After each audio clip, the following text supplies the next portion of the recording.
Session आपने देख लिया होगा, नहीं देखा तो उसको जरूर वॉच कीजिए।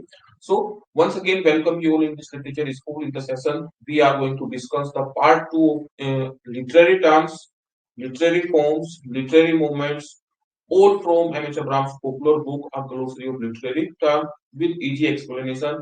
Introduction is more important. So here is first literary term for today's session is Bildungsroman, or you can say Erich-Hans-Roman. Erich Roman, ठीक है। नहीं घबराने की जरूरत नहीं है, I am here with you. तो हम जितना भी डिफिकल्ट वर्ड होगा उसको बिल्कुल इजी कर देंगे आपके लिए। The word is bildungsroman. वो मेरे सारे एक्सपीरियंस जिनके लिए वर्ड न्यू है या फिर इस बुक्स को पहली बार पढ़ रहे हैं या इन टर्म्स को पहली बार देख रहे हैं, तो थिंग्स विल बी इजी, घबराने की बिल्कुल जरूरत नहीं है, ठीक है। बिल्डिंग्स रोमान एक जोनर है, जोनर ऑफ फिक्शन। ये फिक्शन का एक जॉनर है। फिक्शन में इंक्लूड होते हैं novel, novella, novelty, short story, जो कल्पना पर बेस्ड है। मतलब आप यहाँ पर कर ले प्रोज वर्क, और प्रोज वर्क का ये एक जॉनर है। सबसे इंपॉर्टेंट पॉइंट क्या है कि ये एक जॉनर है, नोवेल का एक टाइप, ठीक है। इसमें लगा हुआ है बिल्डिंग, जैसे किसी चीज को बना रहे हो, इसी के लिए वर्ड यूज किया जाता है एरिच रोमैन। और इसमें आप देख लीजिए जो रोमैन वर्ड है, यूरोप के अंदर, यूरोप के अंदर नोवेल को रोमैन बोला जाता है। क्यों?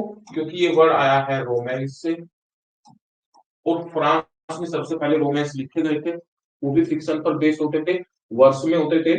लिचेंसन डी रोजेस, ठीक है, नाम याद होगा आपको, मेडाइवल इंग्लिश में पढ़े थे, उसी को कॉपी कर करके मेडाइवल इंग्लिश में इंग्लिश लोगों ने भी रोमांस लिखे। तो रोमांस से ही डेवलप होकर रोमन वर्ड यूज किया जाता है नोवेल के लिए यूरोप के देशों में, ठीक है। इंग्लैंड में उसको नोवेल बोलते हैं, जो इटली के वर्ड नोवेल से लिया गया है।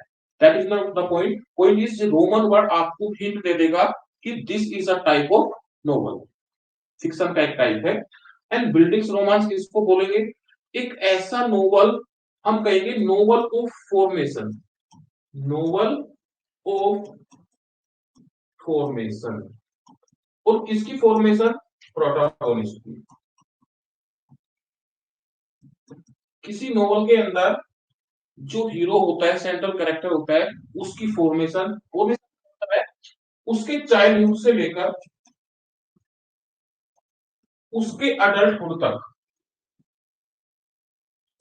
अडल्टहुड तक बीच में आने वाले उसके स्ट्रगल, उसकी एजुकेशन, उसके एक्सपीरियंस, इन सब चीजों को प्रेजेंट करता है। यही है नोवेल ऑफ फॉर्मेशन या नोवेल ऑफ एजुकेशन भी इसको बोला जाता है according to M H Abraham, novel of education.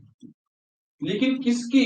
ये मैंने यहां मेंशन कर दिया है, प्रोटोगोनिस्ट के बचपन से लेकर अडल्टहुड तक के बीच का जो सफर है, उसको पूरा प्रेजेंट करना है कि कैसे उसने डिफरेंट डिफरेंट एक्सपीरियंस किए हैं। वो एक्सपीरियंस अप एंड डाउन को रिप्रेजेंट कर रहे हैं, उसके स्ट्रगल को, उसके एक्सपीरियंस को, ठीक है। तो ये जर्मन टर्म है, जर्मन वर्ड यूज किए गए हैं नोवेल ऑफ फॉर्मेशन के लिए। इंग्लिश में भी लिखे गए, हम एग्जांपल डिस्कस करेंगे, इंग्लिश में भी लिखे गए हैं। तो जर्मन टर्म्स है बिल्डिंग्स रोमांस और एरिजन्स रोमान, ठीक है। जर्मन टर्म है नोवेल के एक जोनर के लिए, जिसको बोलते हैं नोवेल ऑफ फॉर्मेशन या नोवेल ऑफ एजुकेशन, जिसमें प्रोटोगोनिस्ट के बचपन से लेकर अडल्टहुड तक के स्ट्रगल, उसके एक्सपीरियंस को प्रेजेंट किया जाता है। मतलब कैसे वो एक छोटे बच्चे से एक कंप्लीट मैन या जहां पर भी वो पहुंचता है वो बन जाता है, तो इसी को बोला है नोवेल ऑफ फॉर्मेशन, फिक्शन का एक जोनर है, ठीक है। आई होप ये बिल्कुल आपको क्लियर हो गया होगा।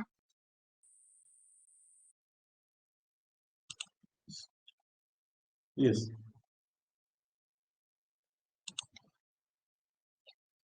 अगर आपको इसको समझना है तो समझा तो मैंने दिया है इसी शब्दों में। टेक्स्ट को आपको ओरिजिनली एमएच अब्राहम से पढ़ना होगा। हाँ, इसको अगर याद रखना है तो मैंने आपको एक हिंट दे दिया, ये याद रहेगा, ठीक है। चार्ल्स डिकन,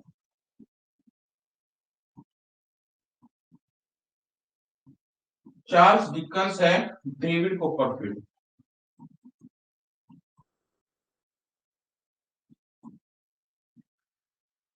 नोवेल है डेविड कॉपरफील्ड, पॉसिबली ये 49-50 में आया था। तो डेविड कॉपरफील्ड एक छोटे बच्चे से लेकर उसके कंप्लीट मैन तक की फॉर्मेशन इसमें दिखाई गई है। तो ये जो नोवेल है चार्ल्स डिकेंस का, it is a perfectly example of bildungsroman और arisen from roman. So I hope I am able to make you clear कि बिल्डिंग्स रोमान क्या है, किस तरह का नोवेल है। सबसे पहले तो आपको बेसिक यही जानना है कि ये एक जोनर है, फिक्शन का नोवेल का एक टाइप है, और इसमें क्या क्या होता है। ठीक है, याद रखने की ट्रिक मैंने बता दी, क्योंकि रोमान का मतलब यूरोपियन लैंग्वेज में नोवेल से ही लिया जाता है, तो ये नोवेल का एक टाइप है। ठीक है, इन वर्ड्स के इंट्रोडक्शन के साथ साथ अगर आपने आसपास कंपटीशन महसूस करते हैं, अगर महसूस करते हैं, तो इन इंट्रोडक्शन के बाद आपको ये कोर्स जरूर लेना चाहिए, इसको ज्वाइन करना चाहिए। ये कंप्लीट स्टडी ओरिजिनल टेक्स्ट से, ठीक है, इसमें literary term, literary form, literary movements सब चीज है, एमसीक्यूज है मोर देन 600, इनकी पीडीएफ और सब चीज है, या फिर आप इसकी हार्ड कॉपी नोट्स भी ले सकते हैं। हार्ड कॉपी नोट्स भी अवेलेबल है, इसमें कंप्लीट लिटरेरी टर्म्स है, साथ साथ 600 एमसीक्यूज है, फिगर ऑफ स्पीच के साथ। अपने आसपास कंपटीशन महसूस करते हैं, तो आपको इस बुक का क्वालिटी फ्री मटेरियल भी पढ़ना होगा। बुक बहुत बड़ी है, लेकिन क्या चीज पढ़नी है वो आपको यहाँ पर पता चल जाती है। The history of English literature by W J. Globe. ठीक है, आप किसी भी एग्जाम की तैयारी कर रहे हैं, ठीक है, इनिशियल स्टेज पर है, आगे चलकर कॉन्फिडेंट फील करना चाहते हैं, तो आप इस बुक की स्टडी को जरूर कंसीडर करें। इसमें एज वाइज, ऑथर वाइज, ठीक है, हर तरह से इसमें लिटरेचर को एक्सप्लेन किया गया है। हमारा पूरा कोर्स है कंप्लीट ईजीटी इंग्लिश का अपॉइंटमेंट बैच का नाम है, जिसमें सिलेक्शन तैयारी कराई जाएगी, आपका कंप्लीट रिवीजन है, एमसीक्यूज है, मॉक टेस्ट है, ठीक है, और 100% फीस रिफंडेबल है विद इन 7 डेज। नेक्स्ट हम पर आ जाते हैं ब्लैंक वर्स। ब्लैंक वर्स कितना इंपॉर्टेंट वर्ड है। कल आपने एक चीज पढ़ी थी, एलिटरेटिव वर्स।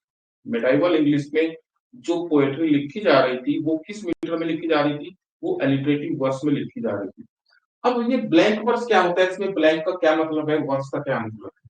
ठीक है, तो जो भी रिदमिक लैंग्वेज होगी, ठीक है, उसको वर्स बोला जाता है। ठीक है, और पोएट्री किसमें लिखी जाती है, वर्स में लिखी जाती है।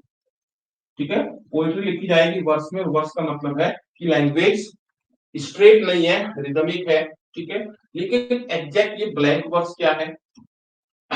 ब्लैंक वर्स एक डेकासिलेबिक लाइन होती है।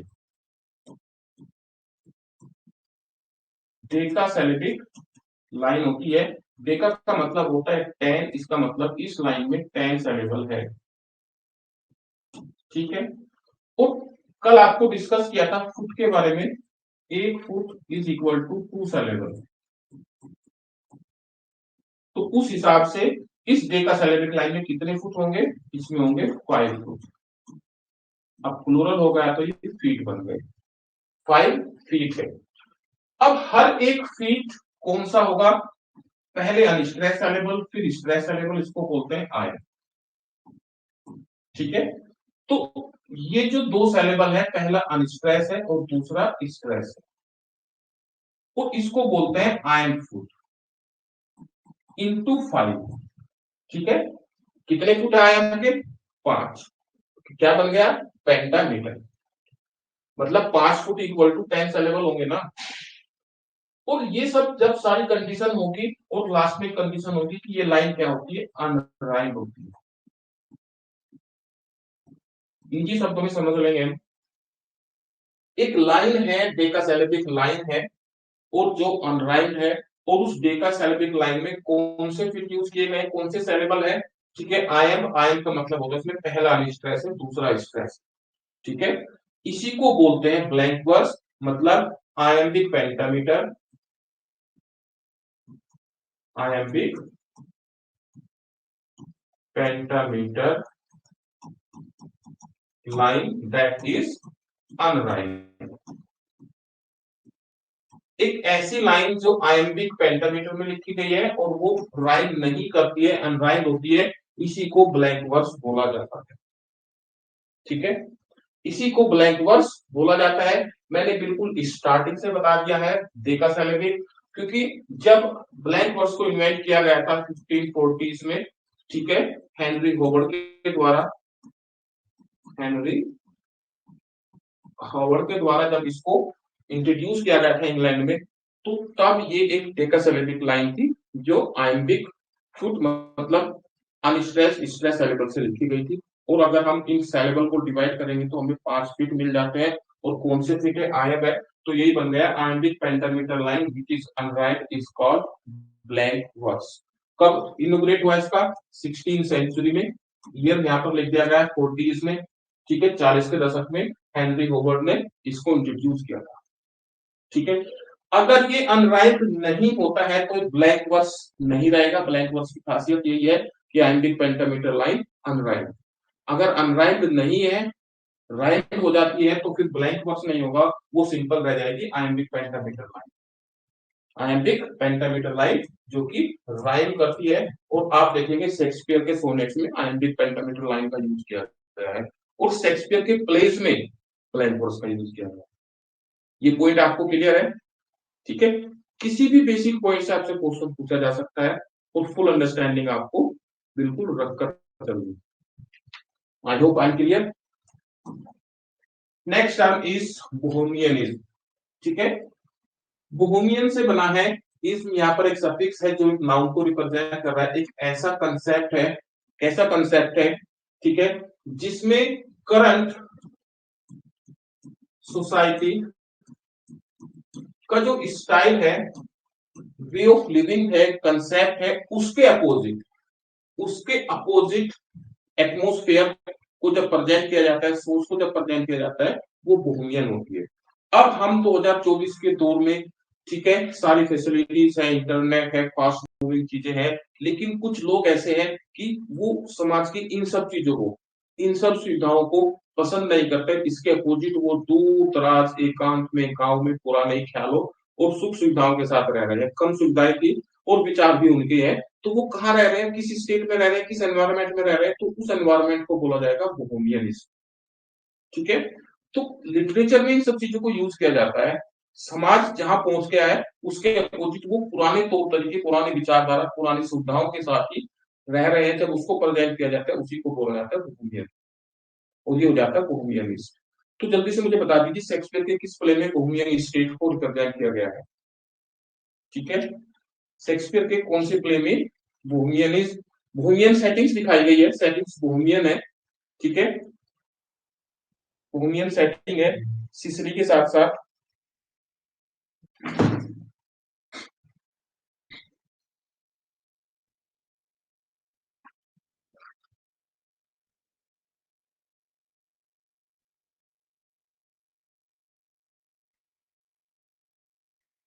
ठीक है, करंट जो हमको है उसके अपोजिट वो भी पुराने उसी तरीके से, तौर तरीके से रह रहे हैं, इसी को बोहेमियन बोलते हैं।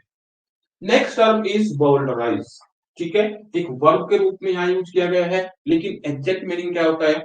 ठीक है, जैसे हम डॉक्टर्स को देखते हैं तो वो अपनी भाषा में बात करते हैं, वो दवाई के नाम जो होते हैं या प्रोसीजर के बारे में बात करते हैं या बीमारी का नाम जो लेते हैं, वो जनरली हमें समझ में नहीं आती। ठीक ऐसी ही कहानी लिटरेचर के साथ भी है, कि वो हम आम बातचीत में यूज होने वाली भाषा के अकॉर्डिंग वो वहां पर नहीं है, वो डिफरेंट है। और उस डिफरेंस को कॉमन करना ही एम एच अब्राहम्स को ग्लोसी ऑफ लिटरेचर का काम है, ताकि आपको वो कंसेप्ट समझ में आ जाए, वो शब्दावली समझ में आ जाए, ताकि फिर आप ऑथर के पॉइंट ऑफ व्यू को, उसके वर्क्स को, उसके जॉनर को, उसमें क्या फीचर यूज किए गए हैं, क्या डिवाइस यूज किए गए हैं, उसको आप आसानी से समझ सके। ठीक है,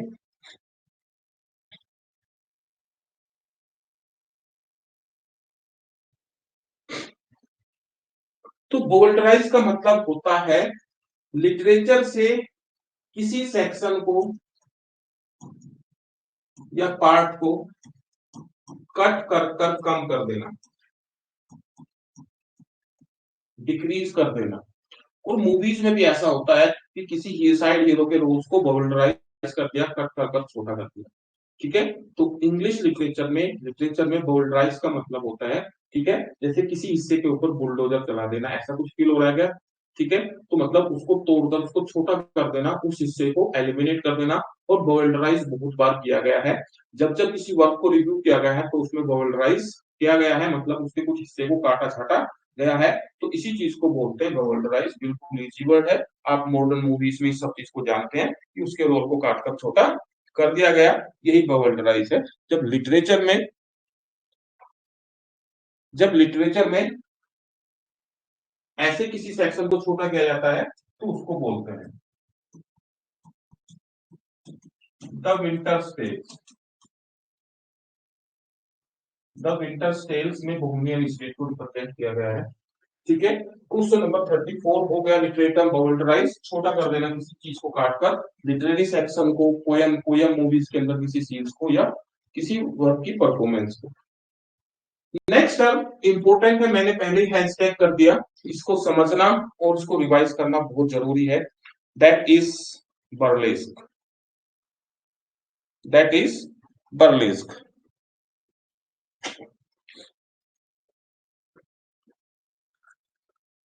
बर्लेस्क वर्ड का एग्जैक्ट मीनिंग बताना इजी नहीं है, कुछ वर्ड्स की हेल्प लेते हैं, उसको एग्जैक्ट मत मानिएगा। ये इमिटेशन होती है, ठीक है, इमिटेशन जैसे कि आप कॉपी बोलते हैं, ठीक है, imitation of other literary work, other literary work, ठीक है। मान लीजिए यहां पर एक पैराडाइज लॉस्ट की बात हो रही है, ठीक है, और पैराडाइज लॉस्ट को देखकर फिर कोई और वर्क लिखना और उसमें पैराडाइज लॉस्ट जैसे फीचर, कैरेक्टरिस्टिक्स या फिर इफेक्ट या फिर थीम या फिर लैंग्वेज, कुछ भी हो सकती है, सबकी सब नहीं हो सकती, लेकिन कितने भी परसेंटेज में हो सकती है। तो ये जो इमिटेशन हुई है किसी लिटरेरी वर्क की, जिसको हम साधारण शब्दों में कॉपी बोल सकते हैं, इसी को बोलते हैं बर्लेस्क। अब इसको सिंपल इमिटेशन या कॉपी क्यों नहीं बोला, इसको बर्लेस्क क्यों बोला है, ठीक है, क्योंकि इटालियन वर्ड है और इटालियन वर्ड में मतलब इस इमिटेशन को ही बोला गया है बर्लेस्क। और जब हम किसी चीज की इमिटेशन करते हैं, या तो वो इमिटेशन किस चीज की होगी, मैटर की होगी, या फिर वो इमिटेशन होगी मैनर, ठीक है। जब आप किसी की नकल करते हैं तो दो ही चीज की होती है, या तो सब्जेक्ट की नकल होगी या फिर उस तरीके की नकल होगी, इमिटेशन ऑफ मैटर और मैनर, ठीक है। जब जब मैनर में क्या चीज आई, मैनर में आई लैंग्वेज, मैनर में आया स्टाइल, इसमें डिक्शन वगैरह होता है, ठीक है।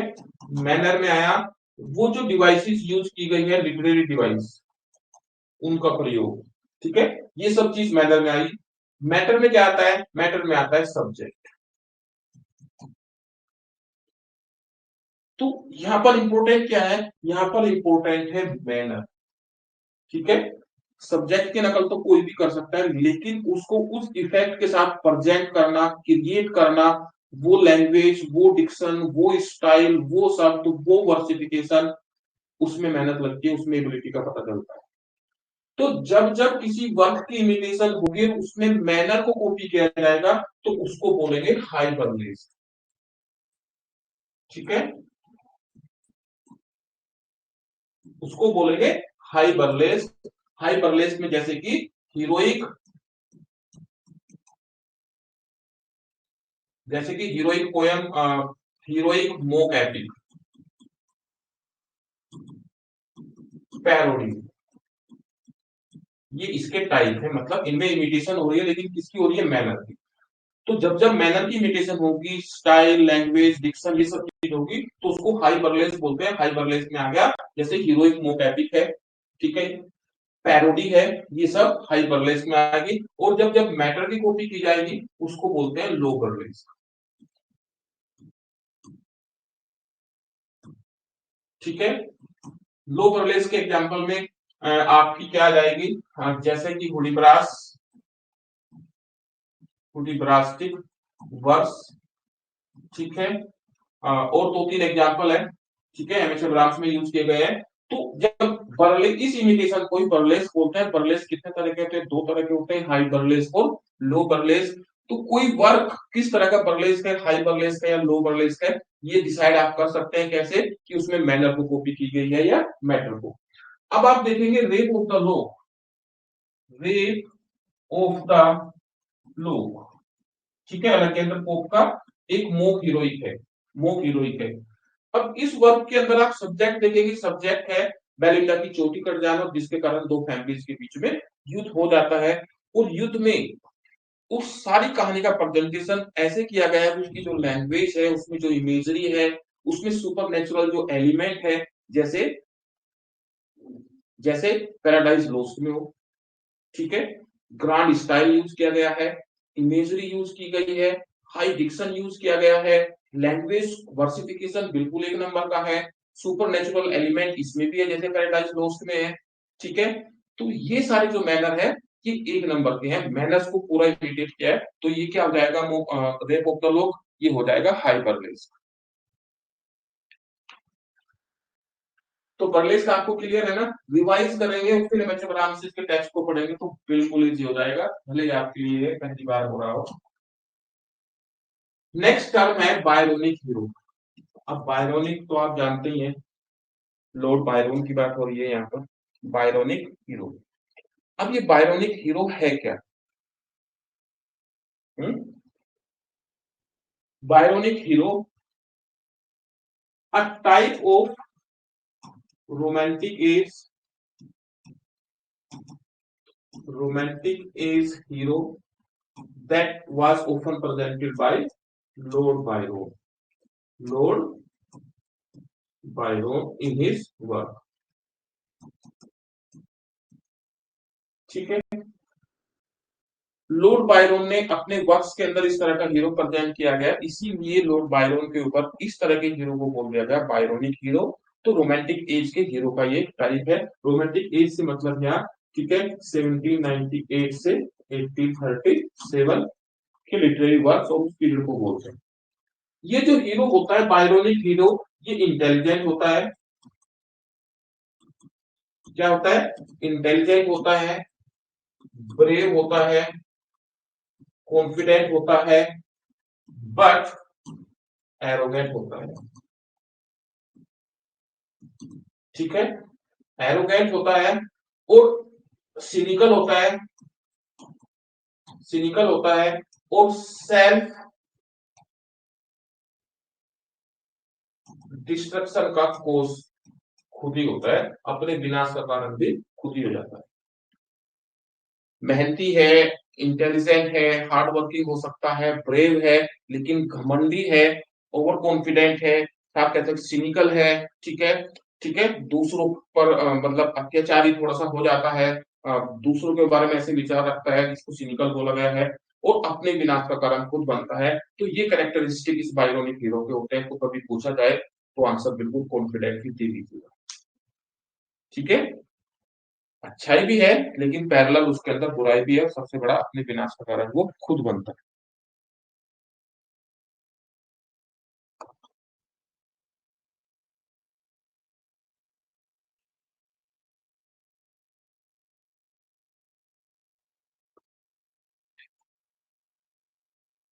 कीट्स ने हाइपरियोन लिखा है एक सेकेंडरी एपिक, एक इंस्पिरेशन के तौर पर उन्होंने क्या किया है, पैराडाइज लॉस्ट को मॉडल बनाकर लिखा है, वो इमिटेशन नहीं है, ठीक है। देखिए, किसी को मॉडल बनाकर आप चीज लिख रहे हैं वो एक डिफरेंट चीज है। बर्लेस्क में आता है इमिटेशन, या तो मैनर की होगी या मैटर की होगी। जब मल्टीपल रिवीजन करेंगे तो आपका फोकस जाएगा कि ये सिमिलर है कि डिफरेंट है। किसी के मॉडल को रखकर कोई चीज रखना, ठीक है, एकलव्य ने द्रोणाचार्य की मूर्ति को मॉडल बनाकर उसको ही सब कुछ मानकर अपनी प्रैक्टिस की थी, तो वो इमिटेशन थोड़ा ही थी। तो किसी को मॉडल, मॉडल का मतलब होता है आदर्श मानकर कोई चीज लिखना, लेकिन जब वो लिख रहे हैं उसमें वो इमिटेशन कर रहे हैं मैनर की, मैटर की, तो बर्लेस्क है, ठीक है। ऐसे तो पैराडाइज लोस्ट भी एनीड पर बेस्ड बनाया गया है, ठीक है। वर्जिल के एनीड को मॉडल बनाकर लिखा गया तो उसकी इमिटेशन थोड़ा ही है, वो भी सीरियस वर्क था, वो भी सीरियस वर्क था, ठीक है। नेक्स्ट टर्म है कैकोफोनी, ठीक है।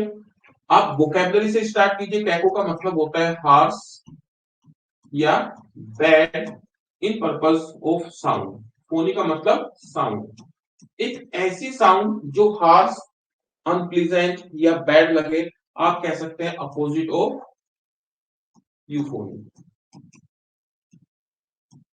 यूफोनी का मतलब होता है मधुर, स्वीट साउंड। और म्यूजिक कैसा होता है? यूफोनियस होता है, उसमें यूफोनी होती है, मधुरता होती है। कोयल कैसा गाती है? यूफोनियस होता है, यूफोनी होती है इसमें। लेकिन जब मेंढक गाता है, frog and the night angle की पोएम तो पढ़ी होगी, तो वो कैकोफेनी है। ठीक है। तो ध्यान रखिए, कैकोफेनी एक वोकेबलरी के तौर पर तो आपको याद है, लेकिन एक ऑथर, एक पोएट कैकोफोनी को भी यूज करता है अपने वर्क्स के अंदर। ठीक है। मैं कहूंगा कि मैकबेथ में यूज की गई है शेक्सपियर के। तो कभी कभी पोएट या ऑथर अपने कैरेक्टर के उस फियर को, उस टेंशन को, उस वेरीनेस को, वरीडनेस को रिप्रेजेंट करने के लिए कैकोफोनी का यूज करता है। उसकी बातों में कैकोफोनी दिखाई देती है, जिससे ऑडियंस कनेक्ट कर सके। उसकी जो डर है, उसका जो भय है आने वाले समय को लेकर, तो वो उससे अपने इमोशंस कनेक्ट कर पाते हैं। एक आर्टिस्टिक सक्सेस बनाने के लिए सब चीजें देखी जाती है। तो कैकोफोनी का यूज करता है जानबूझकर। तो कैकोफोनी केवल एक आपके लिए वोकेबलरी नहीं है कि यूफोनी का अपोजिट कैकोफोनी होता है, या वन वर्ड सब्स्टिट्यूशन है। नहीं, ये एक लिटरेरी पॉइंट भी है, जैसे कि मैंने एग्जांपल दिया। तो अपने कैरेक्टर के दुख को, फियर को, टेंशन को एक्सप्रेस करने के लिए वो कैकोफोनी का यूज करता है। क्लियर है?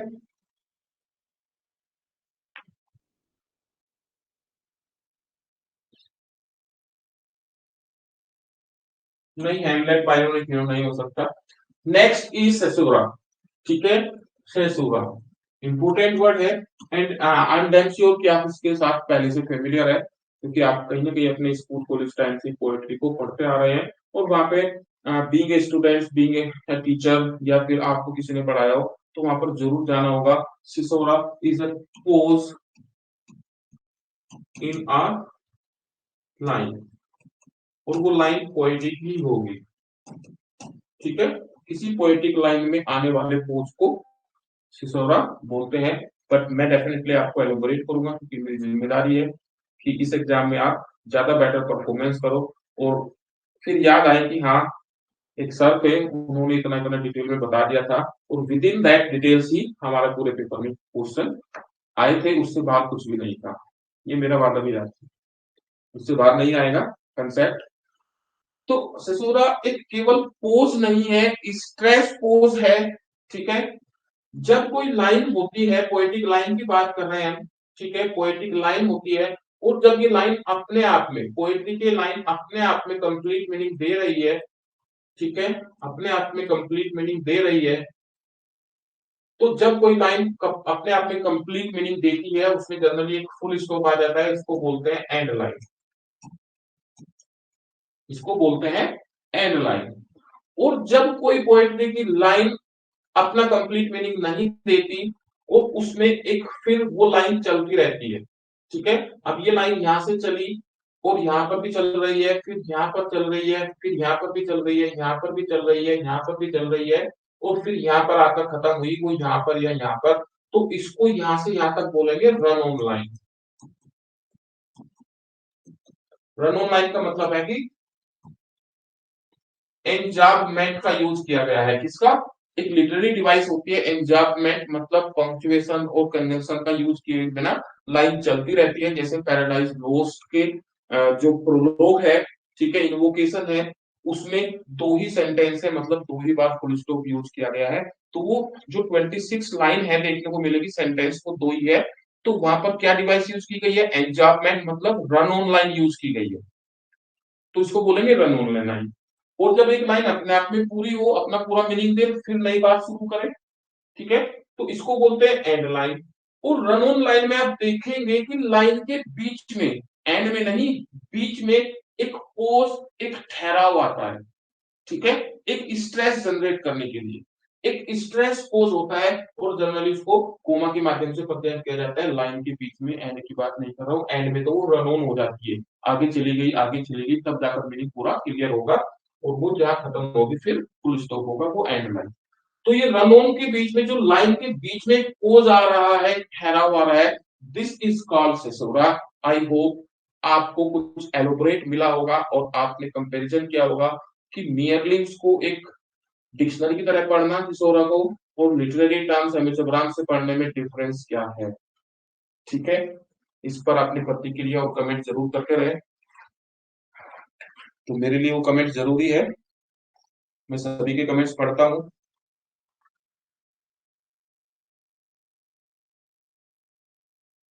तो पॉइंट क्या आया, मेनली वो कहाँ होगा, लाइन के बीच में एक स्ट्रेस वो देने के लिए ठहराव को रिप्रेजेंट करता है। मतलब ठहराव मतलब लंबा नहीं होता, लंबा ठहराव तो फुल स्टॉप ही होता है, लेकिन वो एंड लाइन के साथ आता है। सिसोरा रन ऑन लाइन में एक पोज को बोलते हैं।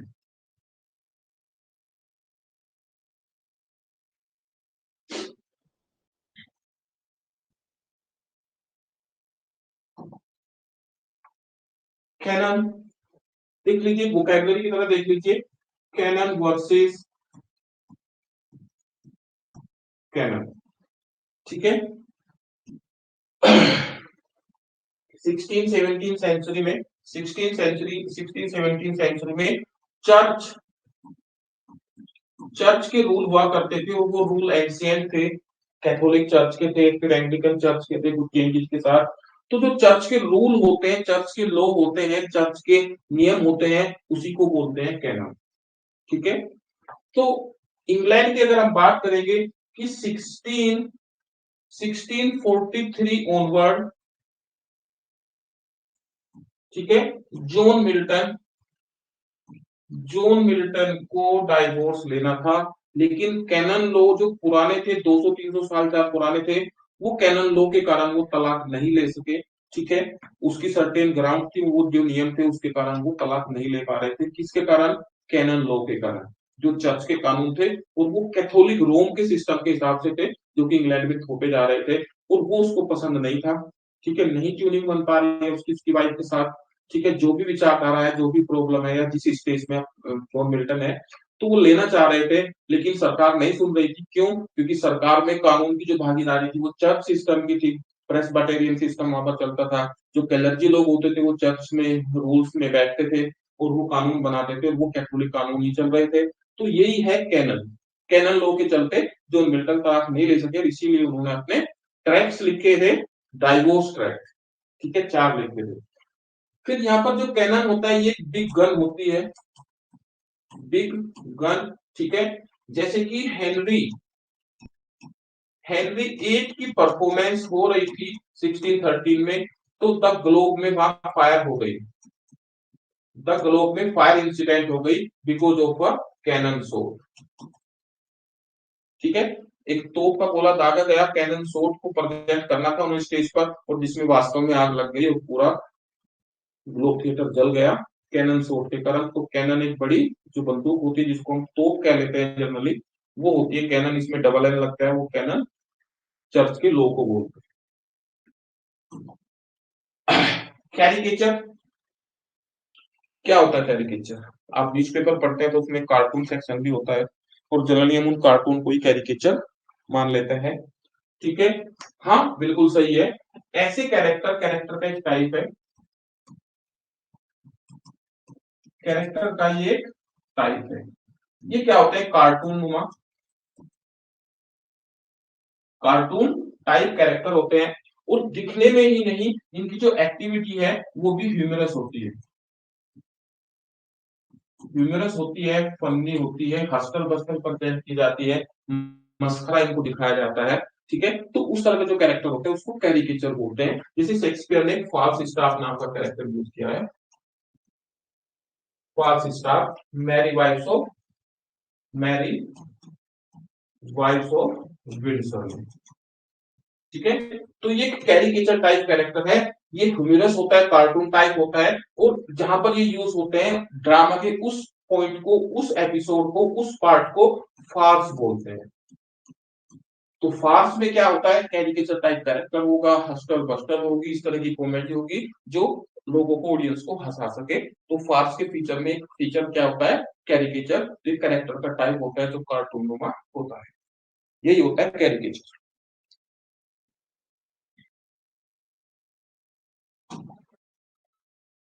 कार्निवल, कार्निवल एक ऐसा प्रोग्राम है जहां पर बहुत सारे लोग स्पीच दे रहे हैं, कोई भाषणबाजी, कोई डायरेक्टिव स्पीच नहीं है, किसी चीज का जश्न हो रहा है, सेलिब्रेशन हो रहा है, and multiple people are speaking and enjoying this thing. So this is called carnival.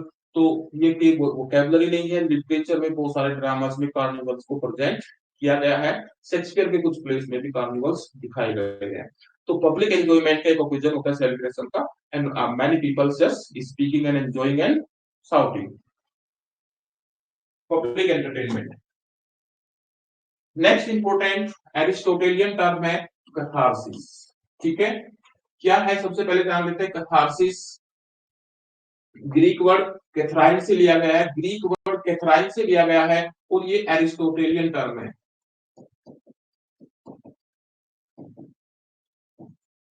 एरिस्टोटेलियन term से मतलब है एरिस्टोटल ने अपने वर्क पोएटिका में, ठीक है, इसको यूज किया है, डिफाइन किया है। ये एक नेसेसरी एलिमेंट होता है ट्रेजेडी का। नेसेसरी से मतलब एरिस्टोटल को लगा कि ट्रेजेडी में कैथारसिस जरूर होना चाहिए। ठीक है, तो ग्रीक टर्म कैथराइन से बना है। कैथराइन का मतलब होता है पर्ज कर देना।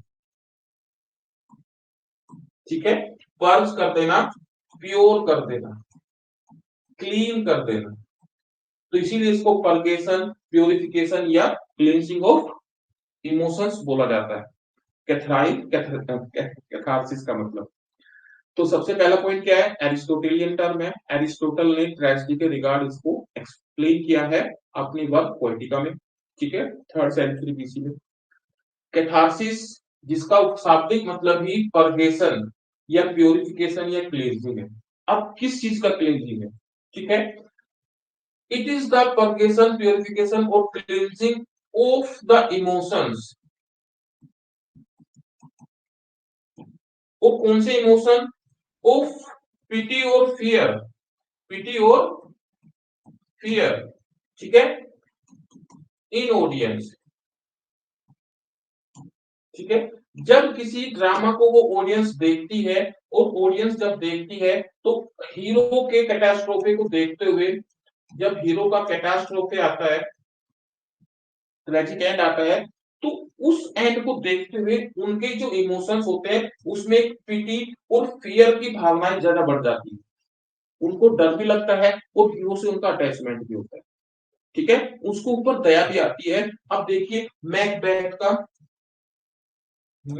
का एक्ट 5 सीन 5। ठीक है, वो कह रहा है, और उसकी वाइफ की डेथ की खबर भी आ जाती है, और उधर बिल्डनवुड से सारी फोर्स आ रही है, और लेकिन उसकी डेथ की, वाइफ की जो डेथ की खबर आती है, तो उससे वो बहुत ज्यादा टूट जाता है कि लाइफ क्या है, life is nothing told by an tale told by an idiot signifies nothing.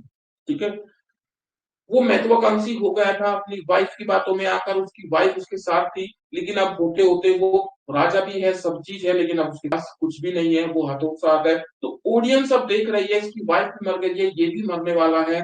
ठीक है, ऑडियंस को बहुत सारी चीज पता है, और वो मर रहा होता है, मैकडम उसका सर काट देता है। तो वो एक्साइटेड है, एक्साइटेड किस चीज में कि अब क्या होगा, थ्रिल है वहां पर।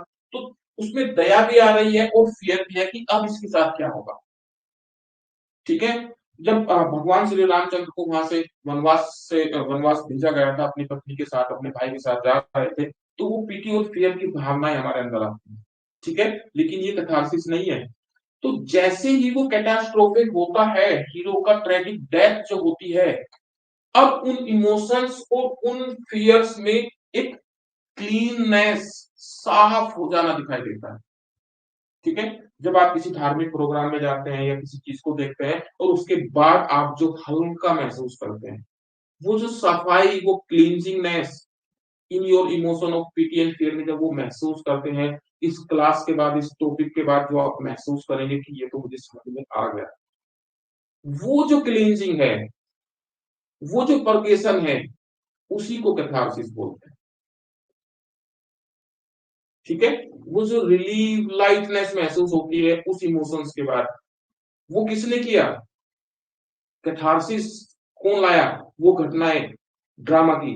और एरिस्टोटल ने कहा कि tragedy must create catharsis. Must बोला है, मस्ट। तो ट्रेजेडी मस्ट क्रिएट कैथारसिस। इस क्लास के बाद आप कैथारसिस फील करेंगे, हालांकि तो पीटी एंड फियर वाली कोई बात नहीं है, बस एक कनेक्ट करते हुए कह रहा हूं। तो ड्रामा में मैकबेथ की सिचुएशन को देखकर ऑडियंस एक फियर और पिटी के इमोशंस में बंध गई थी और एंड होते होते सब चीज क्लीन हो जाती है। उस cleansing of this emotion is called catharsis. I hope I am able to make you understand कि कोई कंफ्यूजन अब आपको नहीं है। वो पिटी एंड फियर के इमोशंस को कैथारसिस कई बार समझ लेते थे क्योंकि अधूरापन रहता था। उस इमोशंस के क्लीन हो जाने को, परजेशन हो जाने को, प्योर हो जाने को ही कैथारसिस बोलते हैं। और ये कौन क्रिएट करता है? The incidents of tragedy.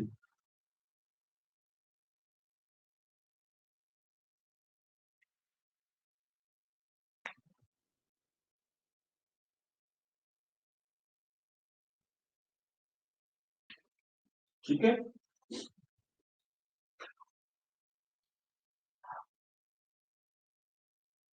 कोई अधूरापन था इसमें, वो क्लीन हो गया होगा आपका। Next is cavalier poetry.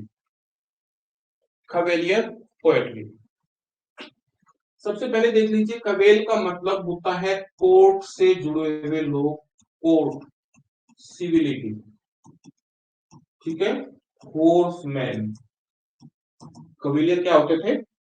कवेलियर जो होते थे वो रॉयलिस्ट होते थे, कोर्ट के सपोर्टर होते थे, कोर्ट के लिए सब चीज करते थे और उसमें सिविलिटी बहुत ज्यादा होती थी, मैनरिज्म जिसको कहते हैं, और साथ साथ उसमें एरोगेंस भी होता था। मूडी वो बहुत हुआ करते थे, छोटे मोटे लोगों से छोटी मोटी बातें नहीं करते थे। तो वो एक एस्पेक्ट भी इनकी पर्सनैलिटी का होता है जब कवेलियर वर्ड आएगा। लेकिन बात हो रही है कवेलियर पोएट्री की, तो एक ग्रुप ऑफ या थॉट ऑफ स्कूल्स, ऐसे पोएट्स का एक ग्रुप था जो कोर्ट के लिए लिखते थे, कोर्ट के लिए अपनी पोएट्री लिखते थे। और वो सभी लोग क्या थे? कवेलियर थे, कोर्ट से जुड़े हुए थे, सिविलिटी थी, ठीक है, और अलग अलग पदों पर थे, उनके पद दिए गए थे, प्रॉपर्टी बहुत सारी थी। तो उस ग्रुप ऑफ पोएट्स को बोला गया कवेलियर पोएट। और उन्होंने जो पोएट्री लिखी वो कवेलियर पोएट्री थी। ये कब की बात है? ये 17th सेंचुरी की बात है। ठीक है, in court of Charles first. ठीक है, ये कब एक्टिव थे? 1625 ऑनवर्ड और 1649 तक। ठीक है, तो ये कवेलियर पोएट्री उन ग्रुप ऑफ पोएट्स को बोलते हैं कवेलियर पोएट। और ये फॉलोवर थे, ये किस कन्वेंशन को फॉलो करते थे? Followed Ben Jonson. क्योंकि बेन जॉनसन ने भी कोर्ट के लिए लिखा है, जेम्स फर्स्ट, इनकी कोर्ट कॉमेडीज है, कोर्ट के लिए लिखते थे। ठीक है, आपको बता दें, विलियम शेक्सपियर कोर्ट के लिए नहीं लिखते थे, वो स्टेज के लिए लिखते थे। लेकिन बेन जॉनसन कोर्ट के लिए लिखते थे, इसी के फॉलोवर थे, इसी के आदर्श पर चलते थे, इसलिए बेन जॉनसन स्कूल भी बोलते हैं, बेन जॉनसन फॉलोवर भी बोलते हैं कवेलियर पोएट को। इन्हीं की पोएट्री को बोला जाता है कवेलियर पोएट्री। ठीक है, कब एक्टिव थे ये? 17th सेंचुरी में। इनके कंटेम्परेरी आप देखेंगे तो मेटाफिजिकल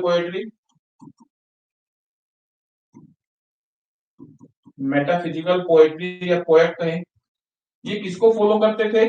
जॉन डन को। ये किसको फॉलो करते थे? बैन को। इसीलिए इनको सन ऑफ बैन बोला जाता है।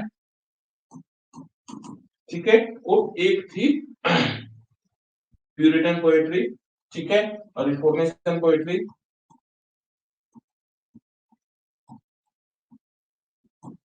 ये जॉन मिल्टन और उसके फॉलो करने वाले लोग थे, प्यूरिटनिज्म का कंसेप्ट ये अध्ययन कर रहे थे अपनी पोएट्री के अंदर।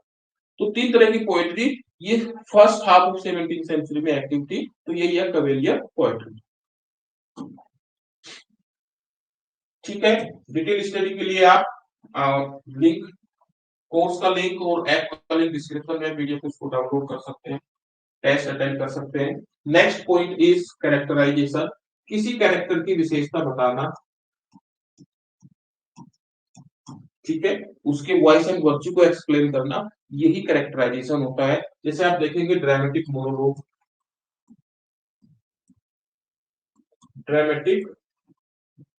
मोनोलॉग एक पोएट्री होती है, उसमें कैरेक्टर के कैरेक्टराइजेशन को प्रेजेंट करना ही मेन पर्पस होता है। पोएट्री की एक फॉर्म है, ठीक है, और इसमें कैरेक्टर जो स्पीकर है उसके टेम्परामेंट, उसके कैरेक्टराइजेशन को प्रेजेंट करना ही इस पोएट्री का पर्पस होता है। जैसे माय लास्ट डचेस में ड्यूक के कैरेक्टर को प्रेजेंट किया कि ड्यूक किस तरह का व्यक्ति है। तो हमें पोएट्री पढ़कर, कोई वर्क पढ़कर, कोई रोल देखकर हमें पता चल जाता है कि ये व्यक्ति ऐसा, इसका टेम्परामेंट ऐसा, इसकी पर्सनैलिटी ऐसी है। तो जब ऑथर इनको प्रेजेंट करता है तो उसी प्रेजेंटेशन को कैरेक्टराइजेशन बोला जाता है। कियासमस, ये एक फिगर ऑफ स्पीच है, एफओएस लिख देता हूं, एक फिगर ऑफ स्पीच है कियासमस। ठीक है, इसमें इसमें क्रॉस प्लेसिंग होती है, cross placing of the phrases और closes.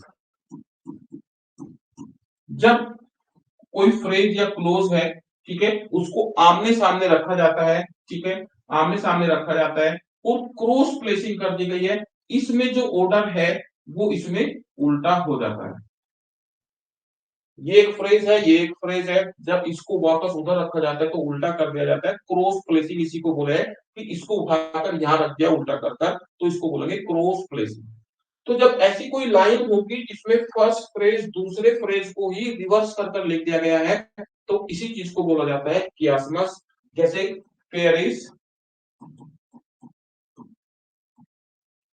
Foul and foul is fair. तो ये जो फ्रेज है इसी को उल्टे क्रम में लिख दिया गया है, foul is fair.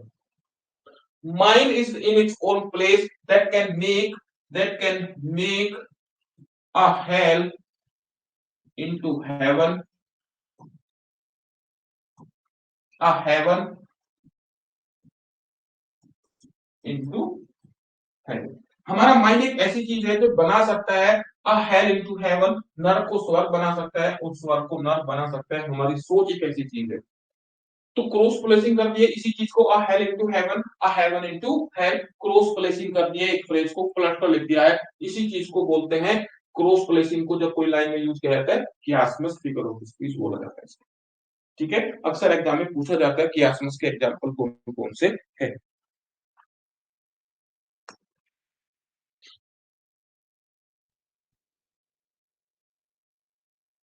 Poetry is the happiest and the best presentation of the best and the happiest people। PV salad. Next है क्रोनिकल, एक वर्ड है क्रोनिकल, क्रोनिकल हम बोलते हैं, ठीक है, इसके संदर्भ बदल गए हैं। कैंसर एक क्रोनिकल डिसीज है, ठीक है, तो क्रोनिकल डिसीज नहीं होनी चाहिए, बड़ी गलत चीज होती है, इनका इलाज भी नहीं होता, होता है तो बहुत कॉस्टली होता है। ये अब आर्म्स के संदर्भ में बात करते हैं। और अगर हम लिटरेचर में आ गए हैं तो वहां पर क्रोनिक का मतलब कुछ और हो सकता है, क्रोनिकल का मतलब। तो क्रोनिकल डिसीज क्यों बोला, क्योंकि वो डिसीज अचानक से नहीं होगी, वो लंबे समय से होगी, लॉन्ग टाइम। तो इसमें एक चीज आ गई, लॉन्ग टाइम। और जब वो छोटी थी फिर बड़ी होती चली गई तब वो आकर दिखाई दी है। तो क्रोनिकल का मतलब ही होता है हिस्ट्री, जो बीत गया, लंबा समय हो गया, लॉन्ग, लॉन्ग चीज को तो हिस्ट्री बोलते हैं मेनली। ठीक है, तो क्रोनिकल का मतलब हिस्ट्री को है, और एक ऐसा क्रम जिसमें जो चीज पहले हुई है वो पहले, जो फिर हुई है वो बाद में, जो बाद में हुई है फिर उसके बाद, इस क्रम को क्रोनोलॉजिकल ऑर्डर बोला जाता है। ठीक है, तो ये है क्रोनिकल, और क्रोनिकल को हम कह सकते हैं हिस्ट्री। और एलिजाबेथन एज में जो हिस्ट्री प्ले लिखे गए हैं, जो हिस्ट्री ड्रामा है, उन्हीं को क्रोनिकल ड्रामा भी बोलते हैं,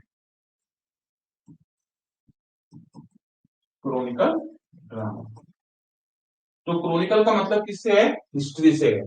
और इनको क्रोनिकल क्यों बोलते हैं इन ड्रामास को, क्योंकि इनका जो सोर्स था वो क्रोनिकल वर्क थे, chronicle work of that time, जैसे टॉमस नॉर्थ का। ठीक है, जैसे टॉमस नॉर्थ का पैरेलल लाइफ, वो भी तो क्रोनिकल ही हुआ, भले ही वो एक बायोग्राफी के रूप में ट्रांसलेशन है। ठीक है, और क्या था, होलिंसेड क्रॉनिकल, होलिंसेड क्रॉनिकल ऑफ 1577, 87, दो एडिशन आए थे। इसको शेक्सपियर ने अपने हिस्ट्री प्ले के लिए यूज किया है, होलिंसेड क्रॉनिकल। तो हिस्ट्री प्ले को अक्सर क्रॉनिकल ड्रामा क्रोनिकल प्ले बोला जाता है, और क्रोनिकल मतलब हिस्ट्री है, लॉन्ग टाइम को रिप्रेजेंट करती है अपने लिटरेचर में, इसका मतलब यही है। Next is cliche. The next term is cliche. क्या होता है क्लीसे?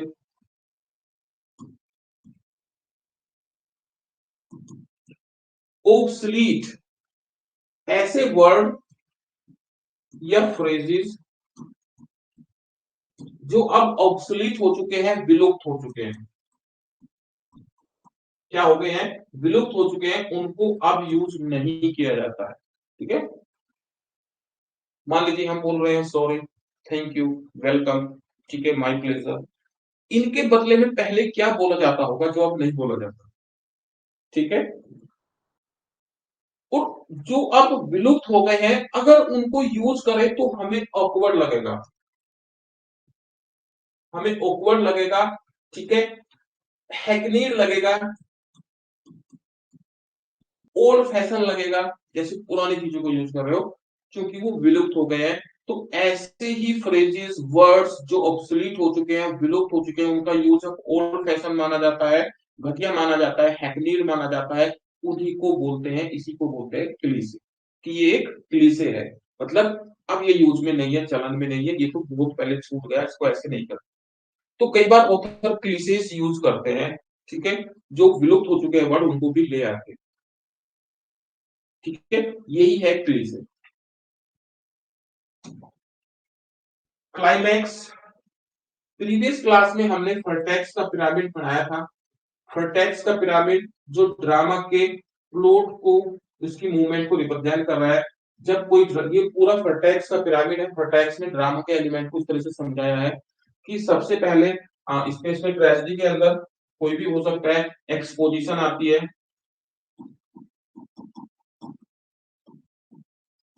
एक्सपोजिशन जहां पर उसका सब्जेक्ट बिल्कुल क्लियर हो जाता है, और फिर घटनाक्रम जो है एक सीक्वेंस में ऊपर की तरफ बढ़ते हैं, ठीक है, इसको बोलते हैं राइजिंग एक्शन।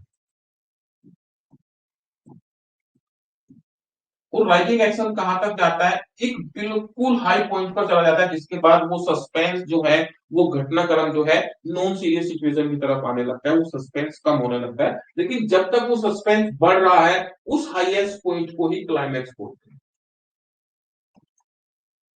तो एक्सपोजिशन के बाद जो राइटिंग एक्शन होता है, मतलब किसी प्ले के कहानी का जो घटनाक्रम है, वो एक सस्पेंस और एक किसी चीज के एंड की तरफ दौड़ रहा है, जैसे एंड हो जाएगा और अब ये चीज फाइनल हो जाएगी, ठीक है, लेकिन उसके बाद वो एंड नहीं होता, चीजें नॉन सीरियस आ जाती है, कहानी फिर आगे बढ़ती है, तो उस हाईएस्ट पॉइंट को ही क्लाइमैक्स बोला जाता है, और क्लाइमैक्स के बाद फिर फॉलोइंग एक्शन आता है, जिसको एंटी क्लाइमैक्स या फिर बैथोस बोलते हैं। और ये दोनों ही टर्म प्रीवियस क्लास में एक्सप्लेन कर दिए गए हैं। और कहां पहुंचते हैं? अगर ट्रेजेडी है तो कैटास्ट्रोफे, ये भी बता दिया गया है, अगर कॉमेडी है तो ड्रामा। तो ये एंड पॉइंट होते हैं किसी प्ले के। तो इन एलिमेंट को इस तरह से प्रटेक्स में बताया था जर्मन क्रिटिक थे। तो ये जो हाईएस्ट पॉइंट है किसी घटनाक्रम के असेंडिंग ऑर्डर में जब चलती है, उसी को क्लाइमैक्स बोला जाता है। आई hope I am clear.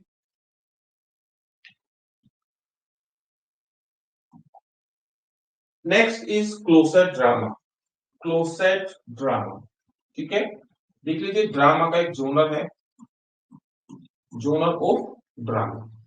Drama के अंदर कॉमेडी और ट्रेजेडी कुछ भी हो सकता है। तो ड्रामा का एक जोनर है क्लोसेट ड्रामा। और क्लोसेट ड्रामा का यूज हुआ है जब थिएटर बैन हो गए थे, थिएटर्स वर बैन 1642 में। और इसके ऑनवर्ड ये ज्यादा लिखे गए हैं, ज्यादा ये इसके बाद लिखे गए हैं, इस समय या उसके बाद ज्यादा लिखे गए हैं। क्लोसेट ड्रामा में ड्रामा के सारे फीचर होते हैं, जैसे उसकी सेटिंग्स भी होगी, प्लेस होगा, टाइम होगा, कैरेक्टर होंगे, डायलॉग्स होंगे, ठीक है, सारे इफेक्ट होंगे, लेकिन बस उसको स्टेज पर प्रेजेंट नहीं किया जाता, वो केवल पढ़ने के पर्पज से लिखा गया। ड्रामा के सारे फीचर है, डायलॉग्स डिलीवरी है, डायरेक्शन है, कैरेक्टर्स है, कहानी है, बाकी सारे एलिमेंट है, बस उसको ड्रामा को स्टेज पर नहीं प्रेजेंट किया जा रहा है, केवल बुक में पढ़ा जा रहा है। तो जब ड्रामा लिखने का पर्पज रीडिंग हो rather than to present on the stage, this form of drama is called closer drama.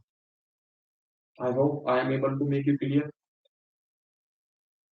Intention, लिखने की जो इंटेंशन है वो केवल ये है कि स्टेज के लिए नहीं लिखना है, केवल पढ़ने के लिए लिखना है।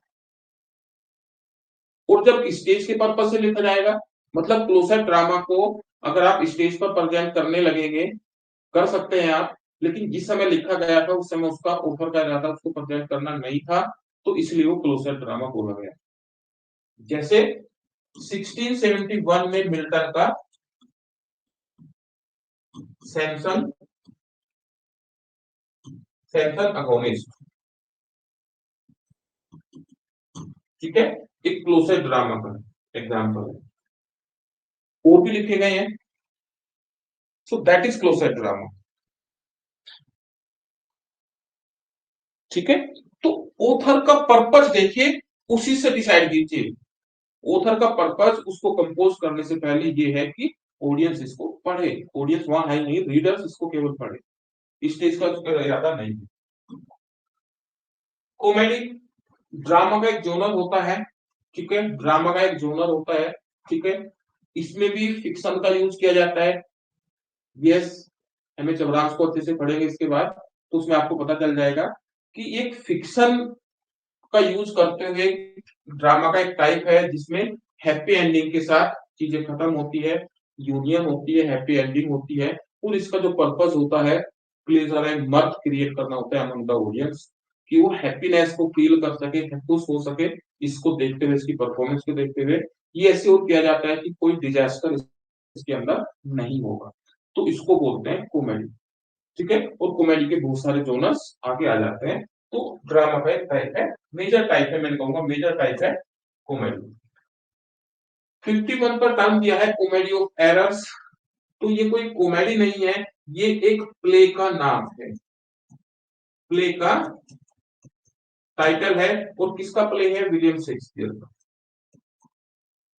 If you are a beginner तो यू मस्ट नॉट थिंक कि it is type of comedy. आपको ये नहीं देखना है कि कॉमेडी का कोई टाइप है, नहीं। इसीलिए मैंने इसको भी ले लिया कि एग्जामिनर क्या हो सकता है, किसी ऑप्शंस में इसको रख देगा और हम एक फ्लो में चले जाएंगे, sentimental comedy, comedy of humour, comedy of manner, romantic comedy, और वहां पर कॉमेडी ऑफ मैनर भी होगा। ऊपर क्वेश्चन पूछा गया होगा which of the following is not a type of comedy. तो if we are a beginner तो हमसे ऐसी गलती हो सकती है। तो ध्यान रखिए, ये विलियम शेक्सपियर के अर्ली कॉमेडीज में से एक कॉमेडी है, इसका नाम है कॉमेडी ऑफ एरर, जो मिस्टेकन आइडेंटिटी पर बेस्ड है। इसमें जुड़वा कैरेक्टर्स रिप्रेजेंट किए गए हैं। तो मिस्टेकन आइडेंटिटी पर बेस्ड एक कॉमेडी का टाइटल है कॉमेडी ऑफ एरर्स, ठीक है। It is not a type of comedy. अगर कॉमेडी का डिवीजन करें तो ये कोई टाइप नहीं है।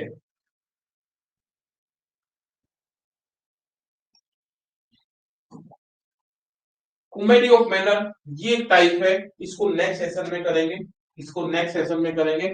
आई hope you are enjoying it and आप इसका पूरा फायदा उठा रहे हैं, रिवाइज कर रहे हैं, नोट्स बना रहे हैं, और एक बार फिर एम एच अब्राम्स की बुक्स को भी रिवाइज करेंगे, टेक्स्ट को, तो आपको ज्यादा क्लैरिटी आ जाएगी।